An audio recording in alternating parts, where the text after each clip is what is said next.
In the Oklahoman newsroom, this is an OSU update. I'm Jenny Carlson. Cowboy basketball team is in a bit of a quiet period during their schedule. It's about to ramp up, though, as Big 12 play is right around the corner. John Helsley joins us on the phone. And John, we saw some signs of improvement. Played pretty well against Florida, did the Cowboys. Lost by 2. But what did you like out of that performance that we saw the other night?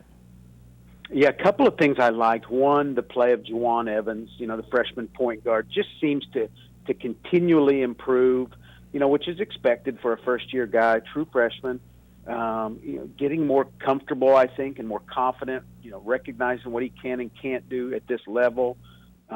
Great penetrator, and they need that. They need him to score sometimes, not all the time, but, he did a little bit of everything. 7 assists, got some rebounds, passing the ball. You got to like what he's doing. I like the way the team fought. There was a key stretch in the second half where Florida went on a run and took a 10-point lead. And, for a Cowboys team that's a little bit, stressed to score a lot of points, they hung in there, fought back, and got within 2 and, had a chance late to either, put the game into overtime or win it. And, I thought that was something that they can definitely take with them as they head forward. Yeah, as I mentioned, now they get a little break, but they are back on the court next Tuesday, the Tuesday after Christmas against UMKC. And then it all starts, John. Big 12 play. TCU comes to town. A little bit of a soft opener or a softer opener with, another team towards the bottom of the rankings, I guess, coming in for that Big 12 opener. But this is going to be a gauntlet for any team. Just talk a little bit about sort of that impending Big 12 schedule coming up for these guys. Yeah, you're right. As far as Big 12 play is concerned, it's that. It fits the idea of a soft opener, and it's a home game, which just doesn't feel like the Cowboys have had many Big 12 home openers.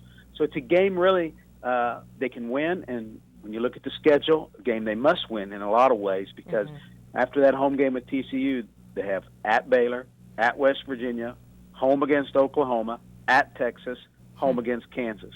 That's a rough run, and a good start, a positive start to the Big 12 season would really be huge for this team. Yeah, unfortunately in the Big 12 this year, it looks like runs like that are going to be the norm because there's just so many good teams. And John, obviously the Cowboys have been without their best guy, Phil Forte, with that injury.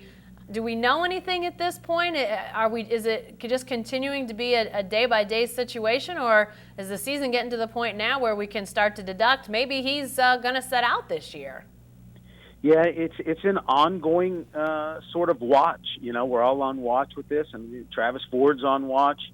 It's a significant injury to his left elbow, which, while not his shooting arm, you got to be able to dribble, and he's got a torn ligament in there. If he was a baseball player, he'd have Tommy John surgery. I mean, that's how significant the injury is, and so you don't want to be one-dimensional as far as only being able to go to your right. If you think about the way Phil Forte plays, he has to run around a lot of screens, and teams play him very physical. So there's that chance of re-injury if he comes back too soon, or if teams really kind of focus in on that elbow. And so it's a big decision for Phil. Do you try to play and maybe risk re-injury and your senior season is over, or do you maybe redshirt and come back and try it all over again next year? And it's definitely something to pay attention to for Cowboys fans. Yeah, we know you'll be following it, John. And for the best Cowboys coverage, stick with us here. Be sure to stay with the best coverage team anywhere at newsok.com and every day in the Oklahoman.